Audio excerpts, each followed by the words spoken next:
Long-time listeners, first-time emailers, the lines are open. By which I mean the internet tubes. Welcome to tripleclick, where we bring the games to you. This week, we open up the listener mailbag to answer questions about whether we'll ever go back to Destiny 2, our favorite games for taming frustration, and financial advice? Yeah, sure. I'm Maddy Myers. I'm Jason Schreier. And I'm Kirk Hamilton. Hi. Hello. Hello. It's us. Once again. We're It's back us again. for another week. Kirk's wearing a cozy sweater. I am. Jason and I are enjoying extremely hot weather and can't even imagine wearing a cozy sweater. No. Yeah. Welcome to Weathercast. Welcome back to Weathercast. Kind of sweater weather here, but it's warmer Triple Yeah. weather. than that. Triple weather. Now you know. Now you know the full update on what the weather's like. And it's definitely not Christmas weather. But despite that, I'm feeling very Christmassy because we recorded a bonus episode about Die Hard. The three of us did. And why would we do such a thing? Why would we record a bonus episode that isn't available to the public? Why would we do that? Such a weird thing for us to do. I don't know. Maddie, could you tell us? I would say it's because we just like to give a little special present every month to all the people who are Maximum Fun members. And if you wanted to become one of those people and support our show, you could go to MaximumFun.org/join. And then you could join and you could listen to the Die Hard episode fairly soon. Kirk, let the listeners know when they might expect the Die Hard episode. That's going to be in the feed this coming week, so I suppose it will already be in the feed. Great. When you're listening to this episode because we're recording a little early this week. So it's already here. What am I you don't have to let the listeners know anything. They can just already here. swipe You up on can- their phone and there it is. Yeah. Yippee-ki-yay. Merry Christmas. Ho, ho, ho. We have a machine gun. And you have a Die But Hard it's episode. virtual because we're gamers. Right. That's how that is. So yeah, MaximumFun.org/join. If you want to become a member, you'll get all the archives. You'll get that brand new episode and so much more. All right, let's get to it, shall we? We are answering some burning questions this week. Yes. They're on fire. They're hot. They're sizzling. Right out of Fresh the out of the mailbag. oven. Before we start, I just want to say, first of all, if anyone who wants to send in a question or any other listener mail, you can reach us at tripleclick@maximumfun.org. I just spent a bunch of time going through all of our mail, and we get some smart emails from listeners. I just want to say, the we have truth. some smart listeners out there. And the only thing that I'm sad about is that I just don't have the time or bandwidth to respond to every single one. But just know, anyone who sends an email into us, I read them. You guys sometimes read them, but I read every single email we get. Even if we do not respond, we are still appreciating and reading all of your mail. So feel free to mail us anytime. That said, I've picked out some great questions for this week. I'm very excited about some of these, and I want to get right there's some into good it. ones. Yeah, So, these are good. shall we? Let's open up the mailbag and answer some burning questions. I'm going to read this first one, and we'll go in order after that. This is Tom. Tom says, "Hey, Maddy, Kirk, and Jason. On this, the day of Bungie's acquisition by Sony," obviously he sent this a couple months ago, "I wanted to ask why you all, Maddy more recently, Kirk and Jason a couple years ago, stopped playing Destiny 2. It certainly has its content droughts, but it has been in a pretty good place since Forsaken, where there are just too many other good games to try out. Did you get sick of running the same strikes, nightfalls, and raids?" So Kirk, Maddy, I want to talk about this. We should also say that the Witch Queen, which is the new expansion, just came out, and none of us have played it. But I keep hearing so it's good. The siren call yep. of the Witch Queen is in the distance for me. We are totally not in touch with Destiny 2 these days. But yeah, let's go around and say why we stopped. Maddy, you want to start? Sure. I mean, people might remember because I talked about it on this very show, although I think I played most recently a few months ago. I got back together with some of my old Destiny 2 buddies and we all reinstalled and we were all like, we're going to get ready for Witch Queen. And we played that one night and then we never did it again. So here's why that happened. Yeah. I think in my case, the answer is Dark Souls. And that's also the answer for pretty much everyone else in that group of friends. We all started playing Dark Souls and streaming it to each other on Discord, which I've talked about a lot on this show. And now we're all playing Elden Ring. And we're also even doing that multiplayer. We're hopping into each other's worlds and helping each other out and just enjoying giving each other armor and items and things the other people of other classes need that we don't need. But it doesn't mean I didn't love my time with Destiny 2 when I was playing it. I really did. It's just once you fall off the wagon, it's really hard to get back on. It's a huge time commitment. It is the thing around which your social life revolves. And it's also like a group time commitment, at least in my case, since I was mostly playing it multiplayer. Everybody in my social circle has to all agree. We all have to make a pact that we're going to get back into Destiny 2. And if we don't all do it, it doesn't work. So that's my answer. Kirk, what about you? Yeah, I mean, it's similar. It's pretty, there's a lot of facets to my current relationship with Destiny 2, which I suppose is not a relationship at all because I haven't played the game in a really long time. Yeah, it's partly what you're talking about, Maddy. It's that all of the people I used to play Destiny 2 with don't play Destiny 2 anymore, and that makes me not really care about playing it as much either. Like, a big part of the reason that I played so many hundreds of hours of that game back when I was playing it was the not social pressure, but just the social joy, really, of the game. Mm-hmm. I would say that was consistently the thing that even when I was feeling like I wasn't really getting a lot out of the game, that was consistently the thing that I could look at and be like, but this is still fun. I mean, I'm still hanging out with my Destiny crew and talking to people and keeping up with them. And especially, I don't know, in our online world, this is even pre-pandemic, it was just nice to be able to keep up with people. And now that's not a thing. And yeah, I mean, a lot of the same people are playing Elden Ring right now. That's actually been really nice because usually we're playing all kinds of different things. A lot of people I played Destiny with now, they play Minecraft, they play Sea of Thieves, they play Fortnite, they play a bunch of games that I don't actually play. And I thought about playing all of those games just because it'd be fun to play with them. Now, yeah, I keep hearing about the Witch Queen, and I think maybe my reaction... You should disclose here that you suggested to us just the other day that we should all play the Witch Queen. Well, yeah, I should disclose. This is a big disclosure I'm about to explain. Full disclosure. We should disclose that Kirk personally knows the Witch Queen. They're friends, and he's been talking a lot about how cool she is. Yeah, I'm getting to that. So I've heard a lot about the Witch Queen. I did mention to the two of you that I've gotten some pretty... some pretty convincing or really thoughtful emails or messages, from listeners who have been listening to us for a long time, who were listening back when Kotaku Split Screen was just me and Jason, was basically a Destiny podcast for like a year and a half, saying, you guys are the reason that I got into Destiny, and I'll always associate this game with you.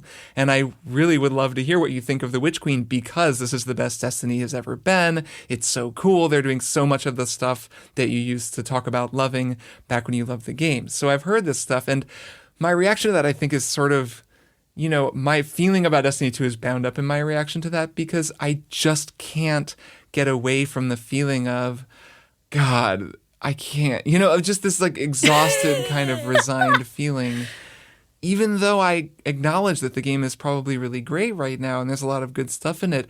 I think that once you've had so much of any one game, and I've played just so much Destiny 2, it just becomes, if not impossible, really difficult to entertain the idea of going back to it in any kind of a meaningful way, just because... I ate the same hamburger every single night for years, and it was a great hamburger. And now I smell that hamburger, and I'm like, ugh, I ate that hamburger too many times. It was kind of weird to go back a couple months ago in that, I mean, it wasn't Witch Queen yet. I just was like, wow, nothing has changed. There's the orbs, there's Yep. pressing a button or shooting at something. Those are the only two ways to interact with any given thing in the world. It's comforting, it's beautiful, and yet nothing has changed. I don't know. I think if I went back for Witch Queen, I'd probably be wowed by it. Maybe I'll go back. It sounds great. Even the campaign, like people have said, you could just play through the campaign, which I may do. I still may give it a shot, but I do feel that feeling of exhaustion. I don't know. What about you, Jason? Yeah, well, so first of all, the social aspect is also there for me. My Destiny crew is the same as Kirk's Destiny crew, so similar experiences there, and we're all talking about Elden Ring at the moment. But yeah, I mean, there are other components of this for me too. It's funny you guys say you feel like it hasn't changed, because when I tried, I jumped back in. I had taken a long break before Beyond Light, which was fall of 2020. I jumped back into that and was just like, wow, wow, I'm so intimidated by all the new stuff that's in here Right. that I didn't know about, because Destiny is not a game that stays static in terms of progression and economy and systems. And so many of the systems are so new now that I was just like, what is going on here? And Whereas that's that one was of the like when I was playing a lot. So right, for me, you it's not as big a gap. For me and Kirk it's much bigger. And so even now they've added all these new systems, and I see people tweeting about the game, and I'm just like, you are speaking a different language than me, and I played hundreds of hours of this game. So it's almost like I have other comfort games that I keep returning to. StarCraft 2 is the biggest one. That game has not changed much. Like maybe there's some balance patches, and so the meta is a little different, and the units do some are played more commonly than others, and there are more counters that I have to know about. But for the most part, I don't have to learn an entirely new economy or basic system every time I pick up that game. Whereas with Destiny, I do. So even now, picking up the Witch Queen just to go through the campaign, I feel like you would have to train your brain on so much just for that. That's Yeah. one big obstacle for me. There's this term that I'm forgetting now, and it was something like parasitic design, but I don't think that was it. I watched this YouTube video about Destiny, and it was explaining, it was putting those new systems that they introduced to the game into a really interesting context that I at least thought was interesting. And it was the specific type of new game design, like new, mechanic or currency or thing. You have to get this new type of weapon rune, and then you have to go to this new type of dungeon to charge up the weapon rune so that you can use the weapon rune to make a new gun that has a random drop, and you have to infuse the gun with a special. Oh my God.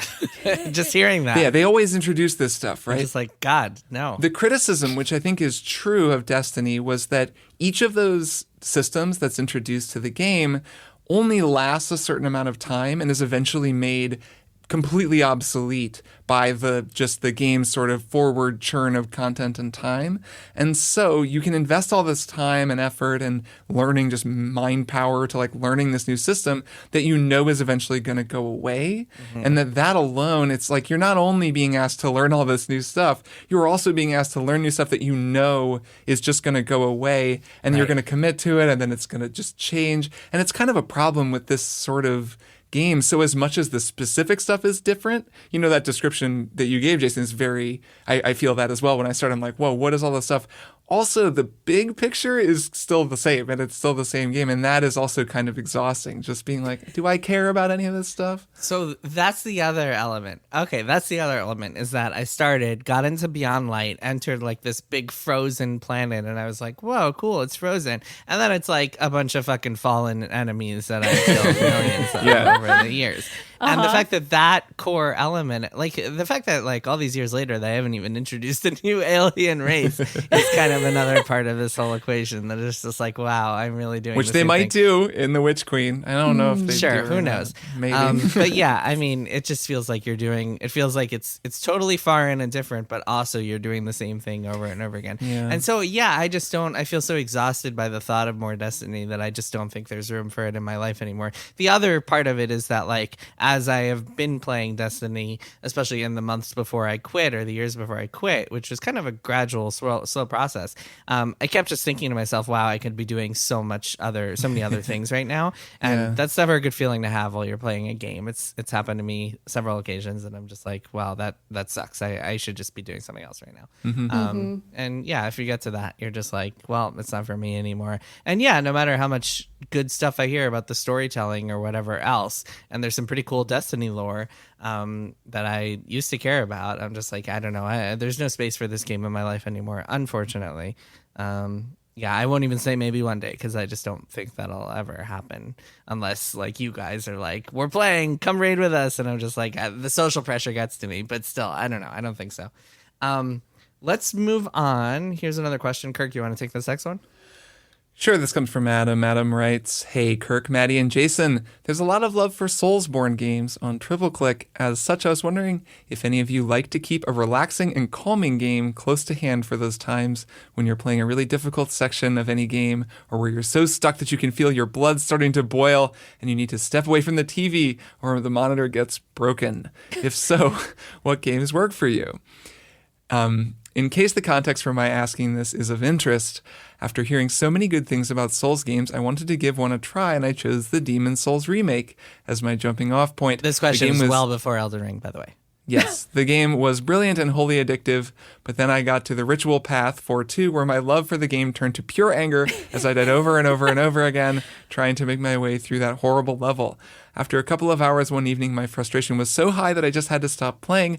I immediately went on to the digital store and I bought Spiritfarer. I then spent the next 3 hours slowly calming down as I hugged every character in sight. Nice. My peaceful mind was restored. Either of you, I suppose. Do you have games that you let off steam with? No, the thing that calms me down is finally getting past that level or that boss that's driving me crazy. That's my solution there. It's funny. I thought this question was particularly apt now with Elden Ring, because I think with Elden Ring, what's really nice about the rhythm of this game is that if you're on a difficult section and you feel your blood starting to boil, you can just go somewhere else and find something easier to do. And that can be calming in and of itself. So you don't need to go and hug people in Spiritfarer, because you can just go hug Fia in the round table hold, or like go do something else that's fun. Or you can go to Jarberg and look at the little jar guys. Yeah, look at jars. Yeah, there's a lot of nice cuddly places in Elden Ring, believe it or not. I totally agree, Jason. I feel like also there's something wrong with me, because I read this question and I was like, but Dark Souls used to be the game that I played when I needed something calming, because it's so repetitious and there's so much just grinding involved. And I don't mean grinding just in terms of collecting a lot of souls. I mean like watching someone's attack patterns over and over, attempting to learn the dance steps to do in response to them. To me, that can be very soothing, but I know that isn't typical. And so I guess I'll just say there are certainly other games that make me frustrated, and Kirby games are my panacea for that, because they're so easy, and they're almost like if a Metroid game were incredibly cute and easy, that's what Kirby games are to me. So that would be my answer to that feeling of sadness and dismay. I've thought about game pairings before, and we've talked about game pairings on the show before, though I don't really pair games that much. I'll wind up playing games at the same time, just because I have to, because there's a bunch out. But as people I guess probably know, I try not to. I find that there are games that calm me down when I'm just feeling stressed out about other stuff. Like when I'm stressed out about something from life, video games tend to be a thing that lets me just sort of focus on the game and be in this nice enclosed space and not worry about whatever's making me anxious. And sometimes the game that really will calm me down is a game like a Souls game. For the reason you say, Maddy, I think it's actually calming to master something difficult. Here's one thought. This made me think of a reaction I've had to some types of games that I actually had to Spiritfarer sometimes. I also have this to visual novels. There are times when a game doesn't have much going on and I'm kind of just reading text or like following along, that actually makes me feel anxious. The feeling of sort of nothing's happening here. I'm just reading. I start to feel kind of trapped. This will happen to me with Ace Attorney games, where there are just these long periods. That's exactly what I was thinking. Where you're just in the same room for a really long time. Sometimes Ace Attorney makes me feel almost a little claustrophobic. Like really antsy. How long have I been in this courtroom? This is not going well. It's intense. I've never felt like this. Wow, that's so interesting. funny. There's kind of a soothing quality just to a game that lets me just keep doing stuff and keep moving forward. Like Minecraft is just a very soothing game because there's always something you can do. Elden Ring, as you say, Jason, is also very similar. Just because there's always kind of something to do. There's this sort of steady feeling of forward momentum. And I find that more calming than any specific thing that I'm doing in a game. It's interesting. Makes sense. Cool. Okay, let's do the next one. Maddy, you want to read this next question? Sure. This is from Nick, who writes, "Hello, Kirk, Jason, and Maddy. Longtime listener and proud tripleclick enamel pin wearer here." Hey. Lovely. They're a Max Fun member. "I love the show, and listening to this week's episode gave me a thought. I recently entered my 30s and started contemplating ways I can make my money go further for me. The idea of investing money into stocks and shares came to mind, but as a complete novice in the finance world, I feel lost. Where I don't feel lost is with games and studios large and small. I feel I have a reasonable shot at looking at a release calendar and betting which ones might make money or not. My question is, how viable does this seem? Have any of you bought shares in any part of the gaming market? I'm not rich or anything. I'd be talking less than $1,000, but with Bloomberg Gaming and my army of gaming podcast talking heads I'm already listening to daily, I could be rich one day. Just kidding. And all jokes aside, I love the show and will always listen and support y'all in whatever you do. Be safe and take care. Of course, you're not kidding, Nick. We can read through the lines here and tell that you're asking us for hot investing tips. Right. Inside info. Yeah, absolutely. Right. I mean, that is why people tune into the show, I think, is mainly for our financial advice and just, market watch. That's really what we do here every week. Triple CNBC over here. So I can say for myself, I've never invested in any gaming company, and I never will because I believe it's a conflict of interest. And now that I've established that, have either of you ever done this? No, I never have. No, never. I think not only is it a conflict of interest, it's illegal.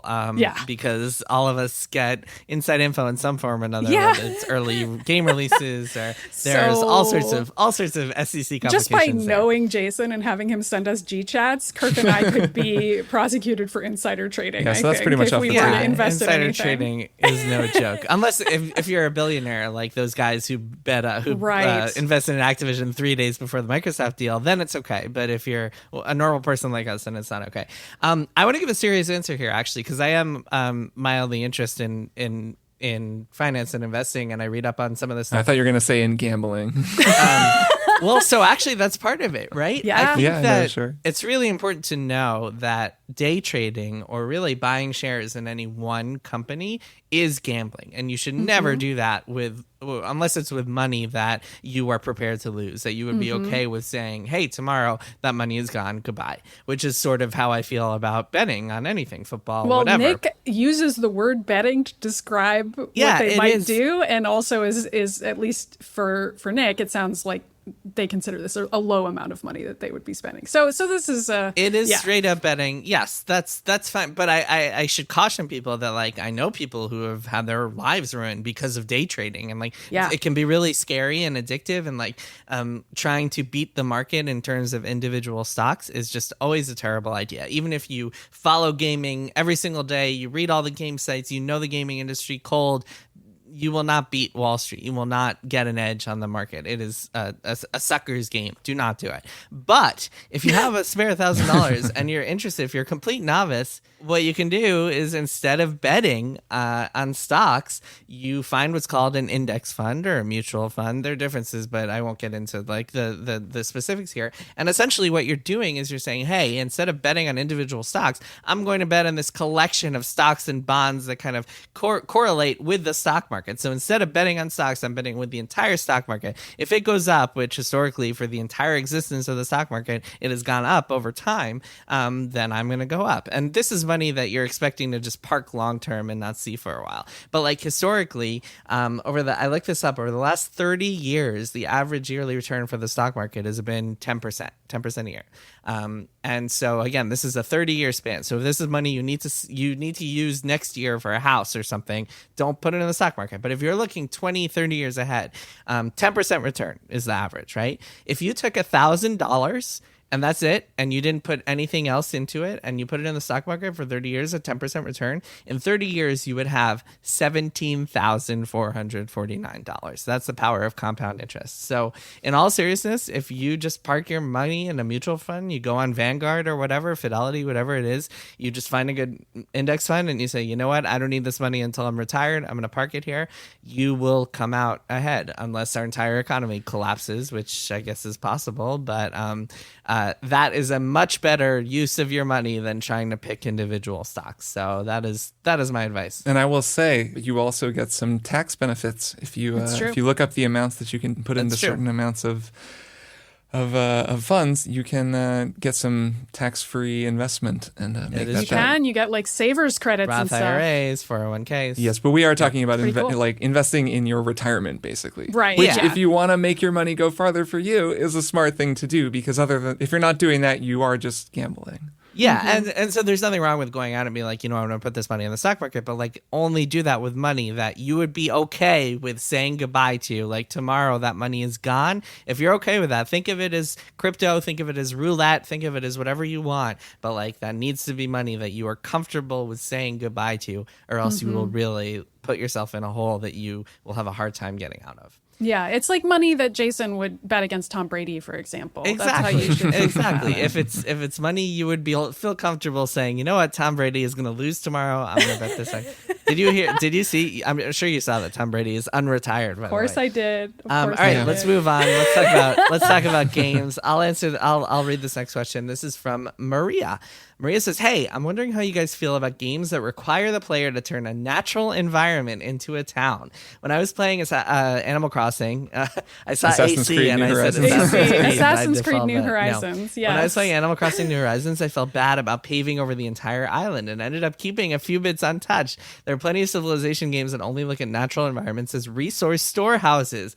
Doesn't the whole thing have a touch of settler colonialism about it? Are there any games that are about rewilding or restoring a natural environment?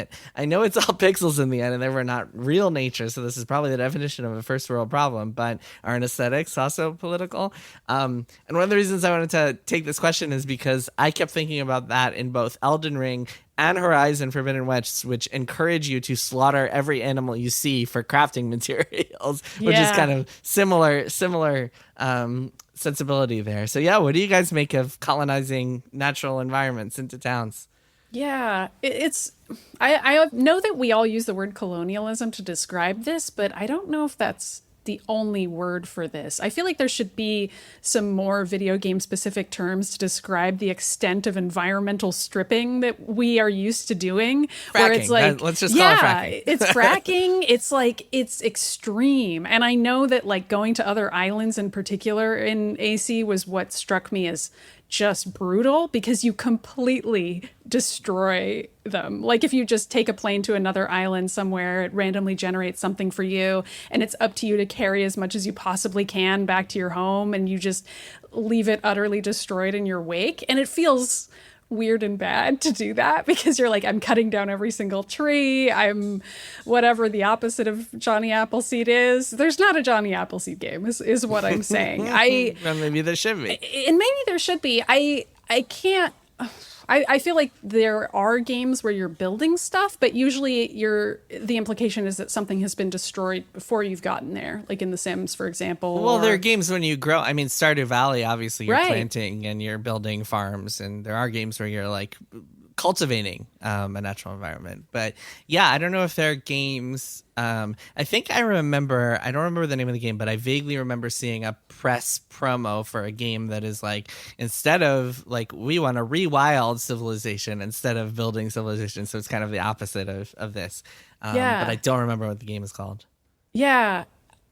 I just find it odd. And I know in stuff like Pokemon, like there's so many other games that involve exploring and taming and completely changing the world around you, or domesticating any being that you come across, even if they're intelligent beings. And the fact that that is such a core part of so many video games is something that I'm glad people are now finally questioning, in much the same way that several years ago people started being like, is it weird that all video games are violent? I feel like now we're thinking about just another nuanced layer to the kinds of violence that can be performed, and that this is more of like a, hey, is it weird that we kidnap Pokemon and make them do everything we say? That is a little odd, right? And yeah, I don't know what the alternatives look like, but I'm curious to see them. I'd love to see them. Yeah, there's a sort of an innate extractiveness in the way that video games work, just because you kill a thing and you take the thing from the thing, and then you use the thing you took to make a new thing and become more powerful. And that's been true of every video game, or not every video game, but certainly a lot of them.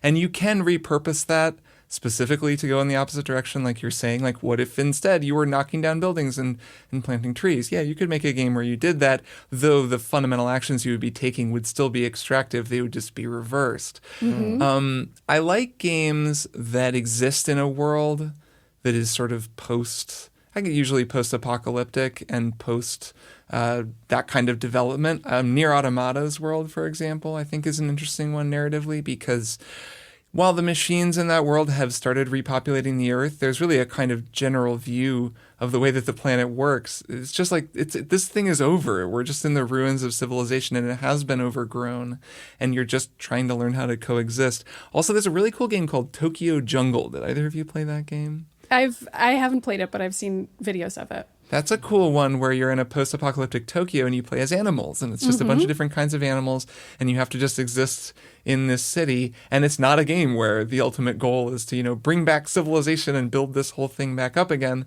So I think that that's kind of cool as well. But yeah, I don't know. I mean, it's a fundamental truth of Minecraft, which in a lot of ways is the ultimate example of this, that every single little cube in that world can be destroyed and repurposed into something else. I guess my last thought is that Stardew Valley restricts the area that you can build in to just your farm. So as a result, yeah, you do kind of colonize your farm or turn it into this maximally extractive space where it's like totally, people build those super, fine-tuned machines out of their farm so that they can get the maximum amount of stuff in the minimum amount of time. And there's totally a deep irony to that just narratively in that game, because the point of the game is that you left, the grind of the daily world working at your stupid corporate job to go have peace on the farm. And then when you got to the farm, you established this extremely hardcore schedule where every single day you're completely maximizing your farm's output, but you can only do that on your farm. And a lot of the island and a lot of the space in that game, you can chop down trees, but the trees grow back, and you can't strip mine the entire town and rearrange everything. And I do actually kind of appreciate that about that game compared to something like Minecraft or Animal Crossing. So I was thinking a little bit about this, and I think I don't know if you guys have played a lot of 4X games, like the Civilization type strategy games, but those always do an interesting job of tackling this sort of thing. And they're all about, one of them is literally called colonization. They're all about creating these settlements and establishing your civilization or cities or whatever in a world. And I was thinking about this game called Alpha Centauri, which is a sci-fi Civ spinoff from back in the day, from the 90s. It was 99 or something like that. Anyway, I played a bunch of that, and one of the systems that's kind of interesting about that, and the concept is you're landing on this futuristic planet, and you have to build your civilization and deal with aliens and other factions and whatnot. But one of the interesting things is that as your technology evolves, you get some technology that lets you harvest as many minerals as possible out of the climate, but it also has ecological consequences as a result. Sometimes the alien, the planet will react to you by sending alien worms after you if you dig too much, or sometimes it'll cause ecological disasters like climate change that it'll cause problems for you. So I think that's a really interesting way of dealing with this sort of thing, where kind of you as a player have to think about the consequences of doing too much of this harvesting and taking the natural resources. That to me was always really interesting way of doing it. The colonization game that I mentioned is similar. It's not handled nearly as delicately, but you come in as a settler of a European nation, and you run into all these Native American settlements, and the game is very clumsy, and there's some stereotypes and things that are not handled very delicately in this game. But something interesting that it tries to do is that at the end of the game, you get the score, and you're docked points on your score for destroying Native American settlements. The more you destroy, the worse the score you get. That said, this game has all sorts of issues in terms of its presentation of Native Americans, and it's not a game I would exactly look at as a model of how to do this. But still, I always found it interesting when designers put in systems that would make you as a player grapple with your choices like that. Right. Something that is definitely conspicuously missing from Animal Crossing or Minecraft. Yes, well, that's not what they're going for, I guess. It's a very different type of game, yeah. It is. But that is, the point stands. Yeah. If there was climate change and significant issues arose if you cut down all the weeds in Animal Crossing. Right, there's erosion it crisis. does in real life. Yeah, it's oh wow, there's erosion and the water, our crops are dying. That would be I don't wild. know though. Maybe it would be kind of profound if they did that. I'm not sure I would hate it. Some people might hate it though. Yeah, there's very little conflict in Animal Crossing. I don't think that's what people go to Animal Crossing for. You take a lot from it. You take a lot from Animal Crossing, and it has nothing but love to give to you.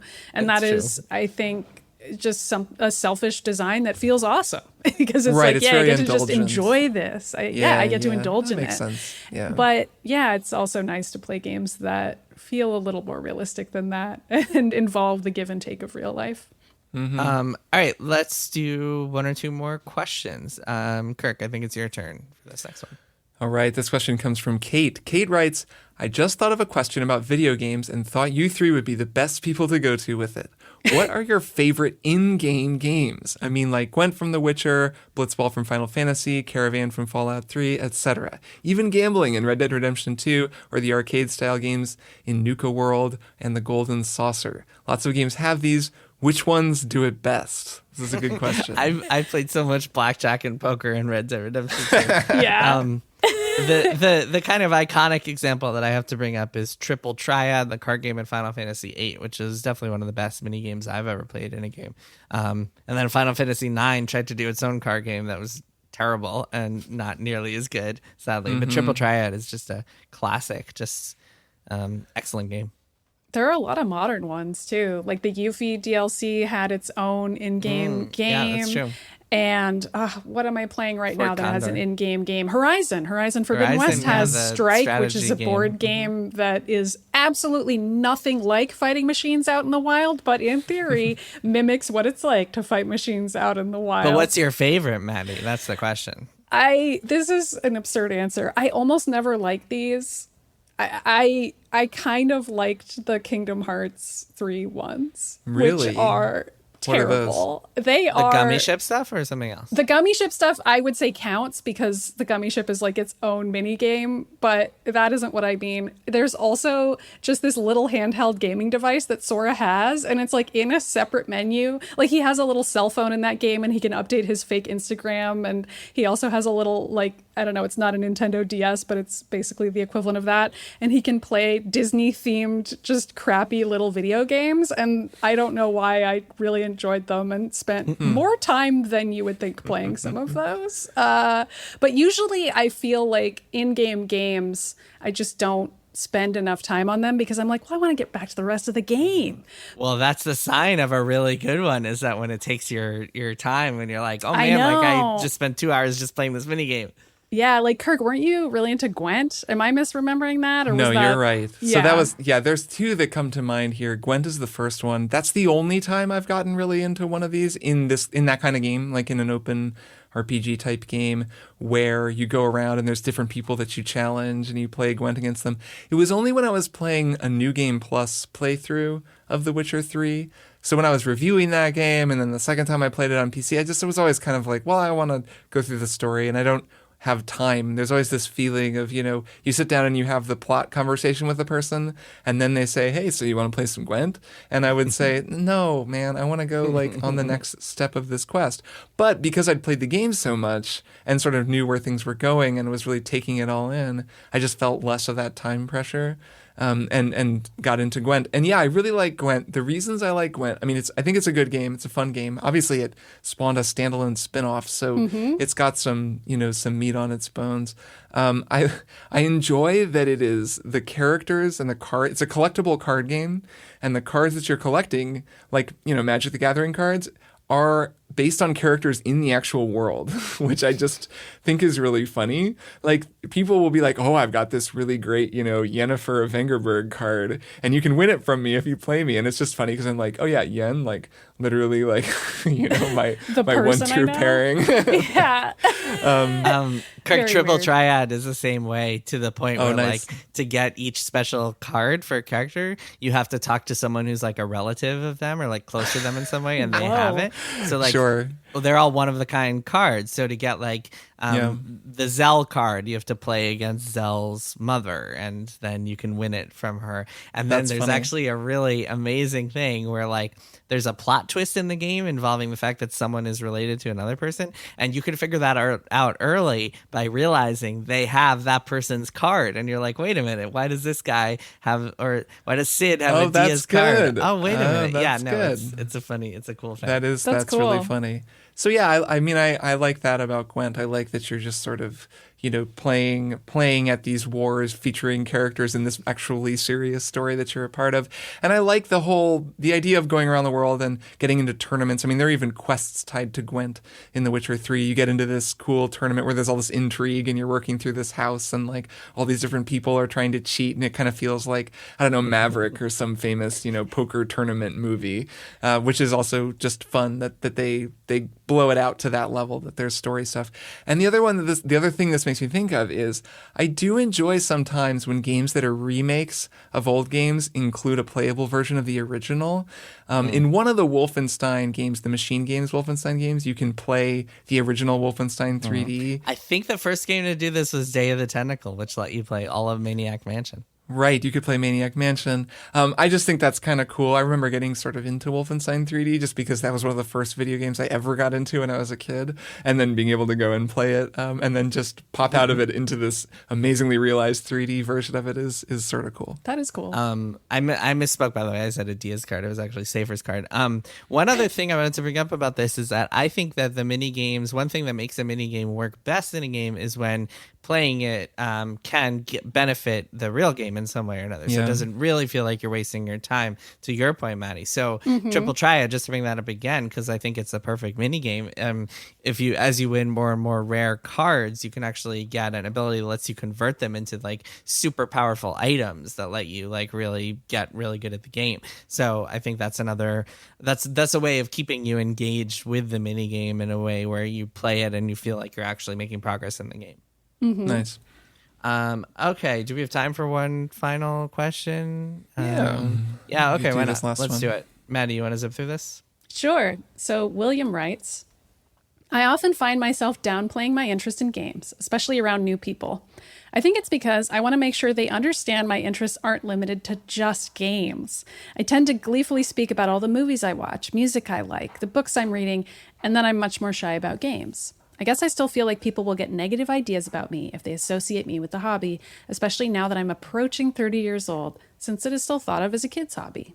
So I'm curious, since you all have careers related to video games, is that an experience you can relate to? Or do you feel the same compulsion as me to hide your inner gamer a bit from the world so that other interests can take the spotlight? As journalists, is there a stigma that you can only write about games once you've made it your thing?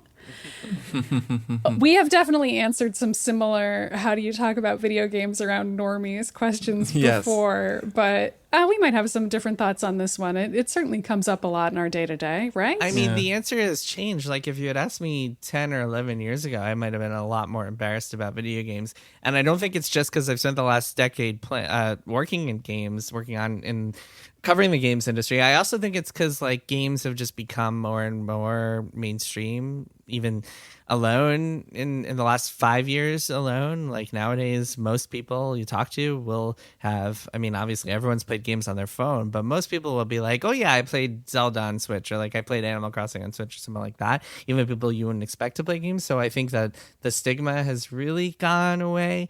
Although it certainly doesn't help when gamers are just like posting nasty things in women's article comments online. Yeah, there's definitely still bad behavior at times. There are still things about gaming culture that can feel sort of mortifying. But I think you're right, Jason, that by and large, when I talk to people, they probably play games too. I just went and I have a new doctor, and I met with my doctor, and we're just sort of talking about various things. And he asked what I do, and I was like, well, I make a couple different podcasts. He's like, what are they about? I was like, well, one's about music, one's about video games. He's like, oh, video games. And then he's like, oh, I really like games. And next thing we know, I find out he's listens to all these people that we know. He knew about Kotaku. He's like read all of our work. That doctor's name, Dr. Mario. It's true. It was Doctor. He's also a plumber, and he's now going to come and do some plumbing for us as well. But cool. No, I mean, it's like it's way more normal these days. Even though I think it's more of a reflexive habit that carries over for those of us who were around 10 years ago, 15 years ago, when there were still more people who would sort of look down on you for saying, "Well, I really like video games." Actually, these days, I mean, Elden Ring is everywhere. There's so many people that I know who still don't play games. My sister's like, "Oh, Elden Ring! I'm hearing all about that thing." And so I think that it is easier now than ever, even if you don't make a living, talking or writing about games. I also think post-pandemic it's changed a lot too. I don't know when William happened to write this email. I mean, it could be recent. I not to say that William might not still feel this way, but I do feel like a lot more people are playing games, even if they don't call themselves a gamer. They might have a Switch. They might still, play something because their roommate got a PS5 during the pandemic or whatever. The Switch has been really big. Like the Switch really has gone a long way, I think. Yeah, and I just feel like that's changed a lot, and people who I know who weren't that into games are now playing them again, or at least talking about them in a way where they're familiar enough. And the other thing about it, at least for me, to give a more specific piece of advice to William, I feel like it helps people who already like talking about movies and TV if you talk about games that have a story. Like recently, I was talking to somebody about Station 11 who doesn't play games, and I was like, oh, it actually reminds me of the Horizon series in these key ways, and it's just this game I happen to be playing, and here's the broad strokes of the plot and why it relates to the conversation we're having, in much the same way that I might bring up a TV show they haven't seen or a movie they haven't seen and be like, here's the broad strokes of this other thing I saw that reminds me of this, and here's how they approached this sci-fi conundrum as compared to the thing we were already talking about. And the person did not interrupt me and be like, wait, a video game? How dare you? Get away from me, you disgusting slob. No, that didn't happen. The conversation continued along normally. But I think because it just helps people connect better if you're just bringing it up in that type of way. I do think many people just assume all video games are purely mechanical and don't necessarily have other ways to innovate on storytelling and experiences and immersion. If they're not familiar, they might just still think it's, cell phone games and Mario and Grand Theft Auto 5. And that's totally fine, but bringing up other games that are doing different stuff might surprise them and also not make you look that weird. I don't. And then you bring up Elden Ring story, and you're like, and then Godwin, son of Godwick, son of Godfrey, called me a jerk and said I was not. Said I was and there's this turtle that's wearing a Pope hat. Yeah, the Pope turtle. It's really cool. And then they're like, they just tune out. Sets video games back another 10 years. All right, guys. Thank you to everybody who wrote in. Thank you to everybody whose excellent questions we answered today. Why don't we take a break, and then we'll be back for one more thing.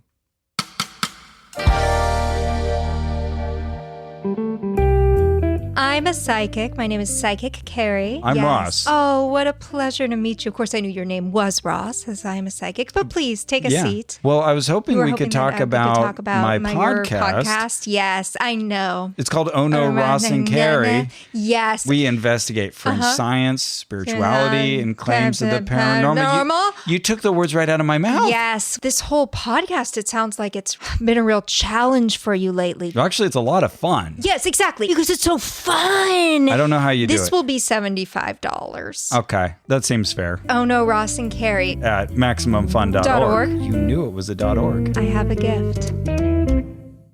Schmanners. Noun. Definition.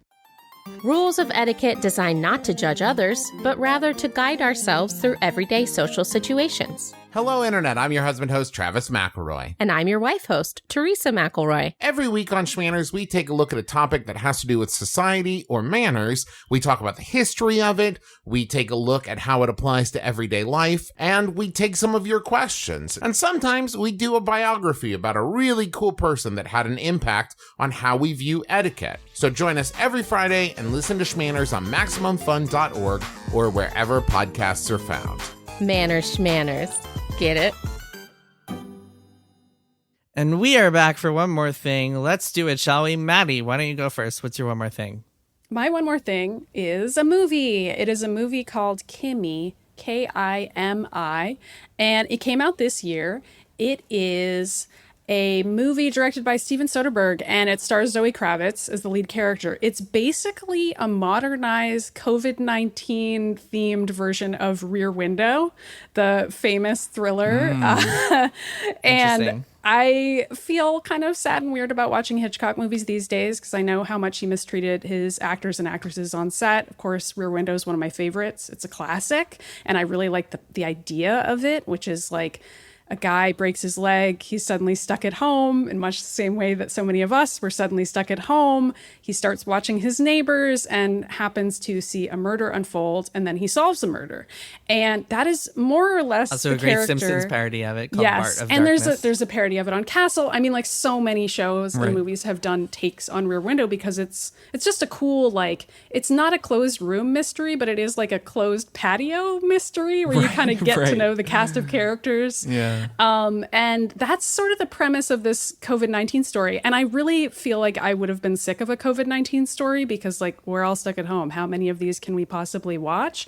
But it works really well. And I loved it. And so Zoe Kravitz plays this character. Not only is she stuck at home working from home because of COVID, but she also is a character who has just severe social anxiety. So she panics anytime she goes outside anyway. So just in addition to the anxiety, and she's a germaphobe, she's like depicted as constantly cleaning everything, but is also just this very endearing character who has mental illness. And so she's very likable and relatable, and she works for basically like Alexa. Like, that's what Kimi is. It's not her name, it's the name of her Alexa, and everybody has one. And she does troubleshooting for customer complaints, and that's how she overhears a murder, is actually through troubleshooting a customer complaint. And so she solves it through her Alexa, but it also still kind of involves some of the people in her patio who she sees out her window, and there's like a little bit of coincidental stuff, but like, it's fine. I still really enjoyed watching it. I recommend it.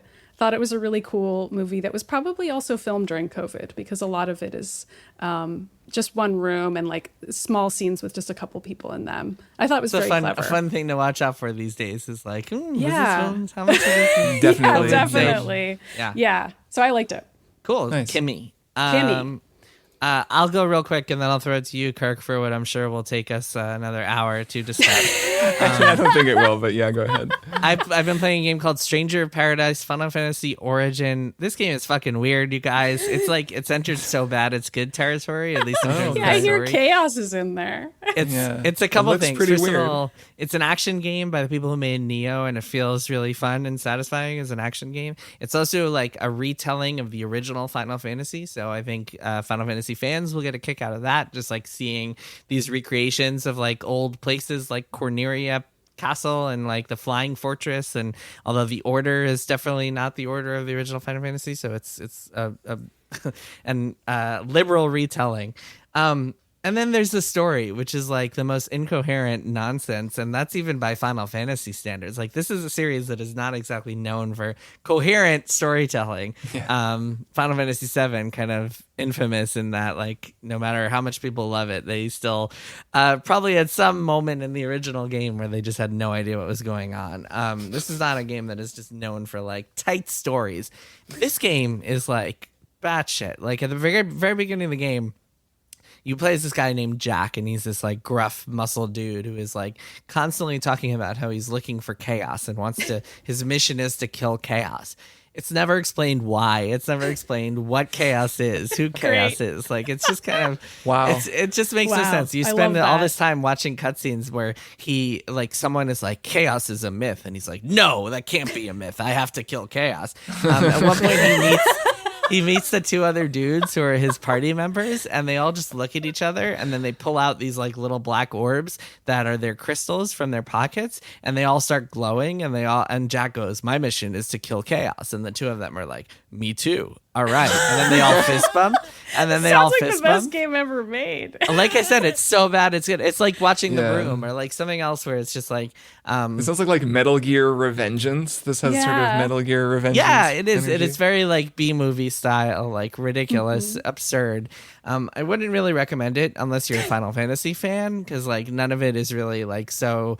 None of it really stands out unless you get a kick out of like seeing all this Final Fantasy stuff jammed together with this like action game and also this terrible story.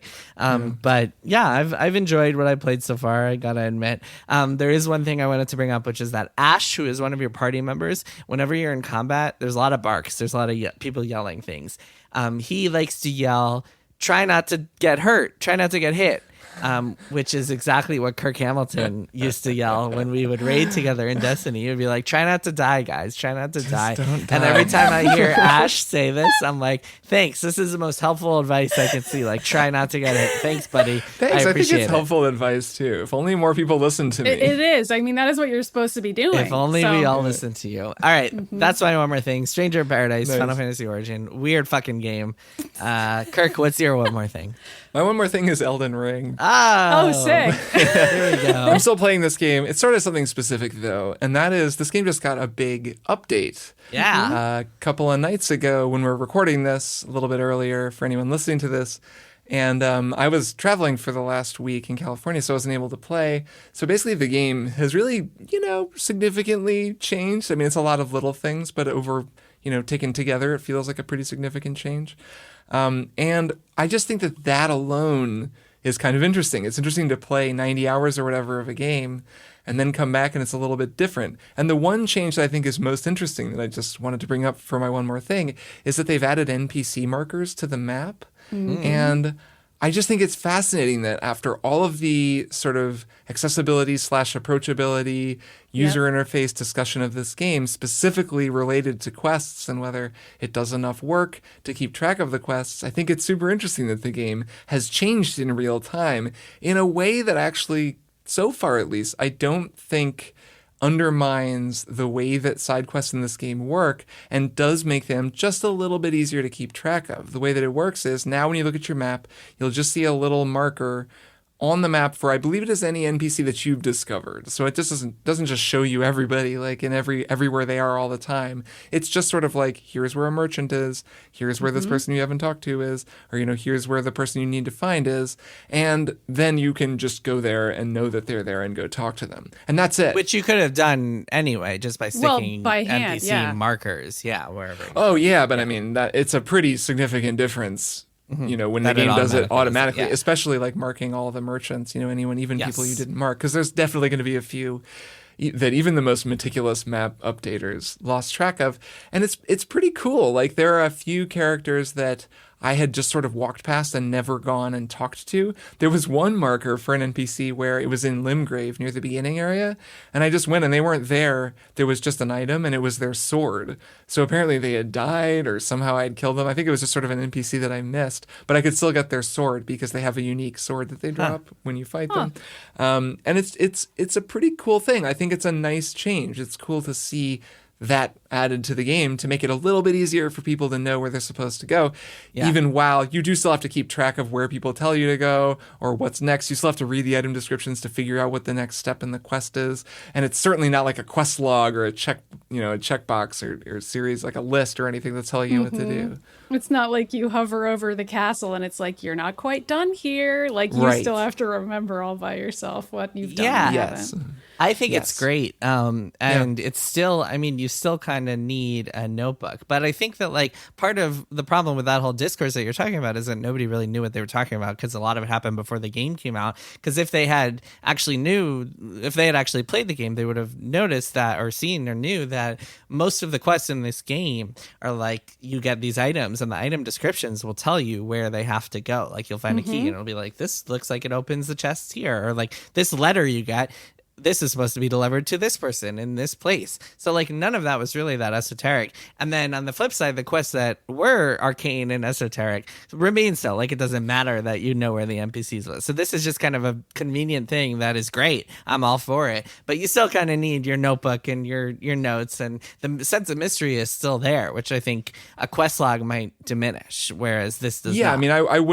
I wouldn't say that it is completely unnecessary. I mean, it helps. Like it's a nice little thing that doesn't obviate the need to be keeping track of things. Yeah. That's what I'm saying. I'm saying that this doesn't ruin anything. Definitely helps. I'm saying I think that there are some UX UI things like a quest log that would diminish some of the quests in the game and like diminish the sense of mystery. Yeah. But there should be a UI change where you can more easily compare weapons. That would be nice. I'm coming out and saying it. Yeah, man, that's so annoying that you can't do that. Or armor. Like, I just never bought armor because I just didn't know. Like, I can't. Agreed. The fact that you can't just hold the button and see at least when you look at armor in your inventory, it tells you whether it's going to raise or lower. Yeah, the question is at shops. At shops, that's the problem. But when you're looking at it in a store, you can't. You just have to look at the numbers and remember them and then go back to your own armor and be like, my God. Is that different? Yeah, I mean, I guess the thing is that in these games, you wind up buying all of the armor in the game anyways, so maybe they just assume that people are going to do that. I've gotten some pretty good drops, though. There have been a couple times when I've just been like, I may as well buy this, and then I'm like, no, actually, what I have is better, and I've been annoyed. Yeah. So maybe that's just me. I think there should be a compare button. I also actually think they might add it in a couple weeks. This whole NPC update, I wonder if they wanted it at launch. It feels like the kind of thing that maybe they did intend. Yeah, I wonder. But who knows? Who knows? Okay, So another part of this patch, in addition to that, is that they actually fixed some quest lines that appeared to be unfinished at launch. And so they like added a couple of things, resolutions for some of the quests that weren't resolved in the final game. So yes, there's definitely some stuff in here that like they clearly meant to have at launch, including some of that stuff. But yeah, now like Hate Nefeli's quest is like now actually finished, and like Fort Hate is finished, and some other stuff. God, I'm so excited for like whatever DLC they add, and like hopefully that is like they add more polish and overhaul the game, because I would just start from the beginning and just play through it all. I mean, they've done significant DLC for every one of their games, except I guess Sekiro. Yep. Except for Sekiro, Sekiro never had DLC. Weirdly, that's okay. Yep. Damn. Okay, Nice. cool. All right. That is it for this week's episode. Kirk, Maddy, see you both next week. Yeah, see you next week. Bye. Triple Click is produced by Jason Schreier, Maddy Myers, and me, Kirk Hamilton. I edit and mix the show and also wrote our theme music. Our show art is by Tom DJ. Some of the games and products we talked about on this episode may have been sent to us for free for review consideration. You can find a link to our ethics policy in the show notes. Triple Click is a proud member of the Maximum Fun Podcast Network, and if you like our show, we hope you'll consider supporting us by becoming a member at MaximumFun.org/join. Find us on Twitter at TripleClickPod, send email to tripleclick@MaximumFun.org, and find a link to our Discord in the show notes. Thanks for listening. See you next time.